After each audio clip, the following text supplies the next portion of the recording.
jërëjëf Bekay Mbaye, Serigne Amo Kunta, chef du village, et représentant Cheikh Bou Sidi Mokhtar Kunta, calife général des cadres. Excellences, messieurs les ambassadeurs, monsieur le gouverneur de la région de Thiès, monsieur le préfet du département de Tivaouane, messieurs les directeurs généraux, directeurs et chefs de service, madame le président du conseil départemental de Tivaouane, monsieur le maire de la commune de Chérif Lo, honorables dignitaires de la confrérie Qadria, mesdames, messieurs, chers disciples, chers fidèles musulmans venus de tous les horizons. C'est pour moi un grand plaisir mental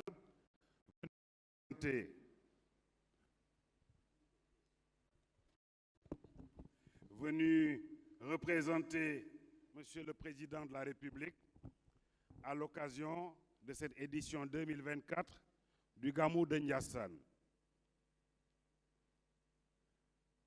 Seigne Amo Kunta, je voudrais à l'entame de mon propos vous transmettre les salutations affectueuses du Président de la République, Son Excellence M. Bassirou Diomaye Diakhar Faye, ainsi que de son Premier ministre, chef du gouvernement, M. Ousmane Sonko.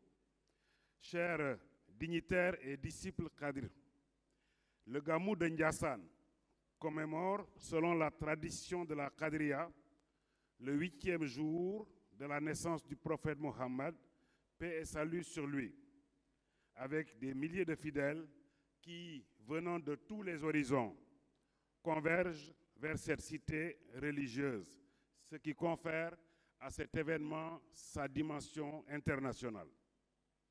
Il constitue également un moment de dévotion et de rappel des enseignements de Cheikh Bounama Kunta, fondateur de la Tariqa Qadria au Sénégal, qui toute sa vie durant s'est investi à répandre le message du prophète Mohammed, paix et salut sur lui, au Sénégal et dans toute la sous-région.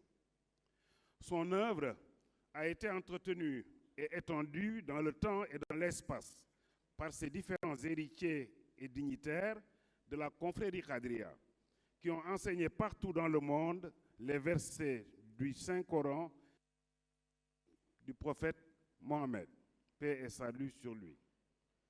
C'est pourquoi, durant cette sainte nuit du Gamou, des louanges à l'endroit du prophète retentiront, des versets de Coran seront psalmodiés et des prières pour le bien-être des populations seront dites. Mesdames, Messieurs, chers disciples de la Tariqa Qadria, le thème que vous avez choisi pour cette édition 2024 du Gamou et que je cite, « Entraidez-vous dans l'accomplissement des bonnes œuvres et de la piété, mais ne vous entraidez pas dans le péché et la transgression. » Fin de citation. Ça nous rappelle les responsabilités des croyants, les uns envers les autres. Solidarité intellectuelle, solidarité spirituelle, solidarité matérielle. En effet, il ressort de cette réflexion que notre bien-être est celui des autres et, par conséquent, nous devons nous soutenir moralement et matériellement pour pouvoir améliorer davantage les conditions de vie de nos populations. Dans ce registre, je voudrais juste rappeler que pour le maintien et le renforcement de la cohésion sociale, aussi bien les pouvoirs publics que les communautés religieuses doivent contribuer activement, surtout en situation de catastrophes naturelles telles que les inondations, à l'entraide et à l'assistance aux sinistrés. Dans de pareils moments, la solidarité est cruciale pour sauver des vies, fournir des secours et aider les populations sinistrées à se relever. En ce qui concerne le gouvernement, il continuera à s'inscrire dans la promotion des conditions de vie justes et équitable pour tous les hommes et pour toutes les femmes, afin qu'ils puissent satisfaire leurs besoins sociaux fondamentaux. Dans ce cadre, je salue et magnifie la place qu'occupe la lutte contre l'insécurité routière dans vos messages adressés aux fidèles et aux automobilistes, notamment celui lancé en prélude du Gamou et portant sur un objectif de 0 accident de la route. Mesdames, Messieurs, l'immigration irrégulière, avec ses lourdes conséquences en perte en vies humaines, constitue une préoccupation majeure du président de la République. En effet, lors du dernier Conseil des ministres, il a demandé au Premier ministre d'engager dans les meilleurs délais, avec toutes les parties prenantes, des concertations nationales inclusives sur la migration irrégulière en vue d'ajuster la stratégie nationale de lutte en la matière. À ce sujet, il sollicite le concours et les prières des autorités religieuses pour une parfaite réussite de ces assises envisagées en vue de mettre fin, ou tout au moins de restreindre, réduire drastiquement ce phénomène. Je voudrais ici vous réaffirmer l'engagement du chef de l'État à vous accompagner dans la réalisation de vos projets et solliciter par la même occasion vos prières pour que la bénédiction, l'entente, la paix et la prospérité élisent à jamais domicile dans notre cher Sénégal. Je voudrais pour conclure vous demander à nouveau de prier pour le président de la République, son Excellence M. Bassirou Diomaye Faye, le gouvernement dirigé par M. Ousmane Sonko, pour la réalisation paisible des prochaines élections législatives. Pour terminer, j'invite les conducteurs de véhicules à la prudence et au respect du code de la route. Je souhaite à tous les fidèles un retour en paix et en sécurité dans leurs foyers respectifs. Je vous remercie de votre attention et déwénati. ma jéem ko tënk ci wolof.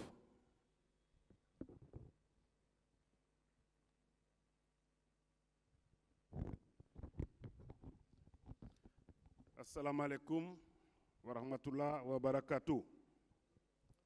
Sëriñ bi Cheikh Mohamed Hamou Kunta, maa ngi lay nuyu di la yóbbante nga nuyul ma xalifa bi Cheikh Mokhtar Kunta. am nañ mbégte lool ci biñ ko ziyaare léegi ci biir gis jëmmam ju tedd ji, di ñaan yàlla yàggal ko fi lool te may ko wér. di nuyu porte parole bi suma xarit Cheikh Khalifa Kunta, di nuyu njabootu kunti yu yëpp, di beral nuyu comité d'organisation te di rafetlu seen taxawaay bi. ku gis béréb bi ñuy toog ak niñ ko arrangé da ngay bekk. jara ngeen jëf. di nuyu taalibe xaadiri yi yëpp, di nuyu kilifa diine yi nekk ci réew mi, di nuyu seen ndaw yi leen fi ci jotaay bu am solo bii, di nuyu tamit ambassadeurs yi. tey di bés bu am solo ci dëkk bii di Njaasaan, di bés yi gàmmuwaat nga xam ni bari na lool ñu bàyyeekoo bitim réew ñëw fi, te loolu sunu sag la, sunu mbégte la ci Sénégal.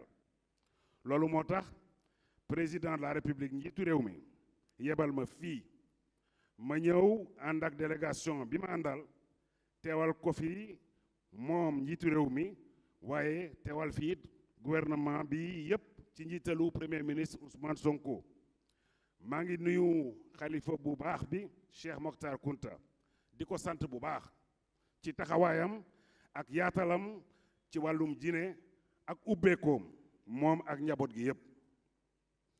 njiitu réew mi ñu fi yebal ñëwoon na fi ci fan yu néew, yëkkati fi ay kàddu yoo xam ni du ñu def lu dul gën ko feddaliwaat muy yéeneem ci mboolem diine ji, waaye ci mboolem këru diine yi. sëriñ bi seen temu gàmmu bi ren da ngeen ciy wax ni mooy dimbalante, maanaam solidarité. te loolu dafa am solo lool te ñun dañ ko soxla ci réew mi rawatina ci jamono yi toll. ginnaaw loolu président mu ngi xamle ni bi mu fi ñëwee li nga xam ni moom la sàkk woon ci moom muy lu jëm ci wàllu assainissement ak lu jëm ci wàllu mbéy mi loolu wareefu état bi la te moom dina ci taxaw kemtalaay kàttanam ndax mbéy dafa bokk ci yaakaar ji Sénégal am ngir mën jëm ci kanam te loolu moom la ñu xame woon këru diine yi. njiitu réew mi mu ngi ndokkeel bu baax sëriñ bi ak njaboot gi di wax ni suñu mag ñu baax ñi seen taxawaay lii rekk la woon liggéey ak jaamu yàlla te am réew mu mel ni Sénégal loolu moo koy jëmale kanam. ginnaaw loolu sëñ bi njiitu réew mi mu ngi masaw mbooleem ñi ñàkk seen bakkan ci taw yi di jaale seen njaboot yi mu ngi masaw it ñi nga xam ne dañ ci yàqule ci seen alal di wax ne état bi du leen seetaan dinañ ci taxaw sunu kent lay kattan rawatina ci at yii di ñëw ci kanam. sëñ bi njiiti réew mi mu ngi sàkku ci xalif bi mu ñaan sunu borom mu def jàmm ci réew mi def ko ci élection yi nga xam ni moom la ñu jëm di tolloog fukki fan ak juróom-ñaar ci weeru novembre war ci tànn ndaw yi nga xam ne ñoo ñuy teewal ci assemblée nationale. suñu borom bi yàlla na def ñu amal ko ci jàmm amal ko ci dal doon loo xam ni jiglaayu réew mi lay nekk. njiitu réew mi mu ngi dellu di feddaliwaat yéeneem ci liggéey réewum Sénégal teg ko ci jubal ak jubanti ànd ci ak gouvernement bi yépp. sëñ bi président de la république mu ngi ñaanal xalif bi Cheikh Mokhtar Kounta suñu borom yàggal ko fi te defal ko wér. mu ngi sàkku tamit nga ñaanal ko suñu borom kàttanal ko ba yéene bi mu am ci Sénégal mu yàggali ko ci jàmm. di sàkku tamit nga ñaan ci réew mi sunu borom yokk fi dal. kaddu yi lañ ma yónni woon kaddu yi la ma président yónni woon ngir ma jottali leen ko. maa ngi leen di sant di leen gërëm di ñaan borom bi mu defal ñu jàmm ci réew mi jërë ngeen jëf maa leen di gërëm di leen sant.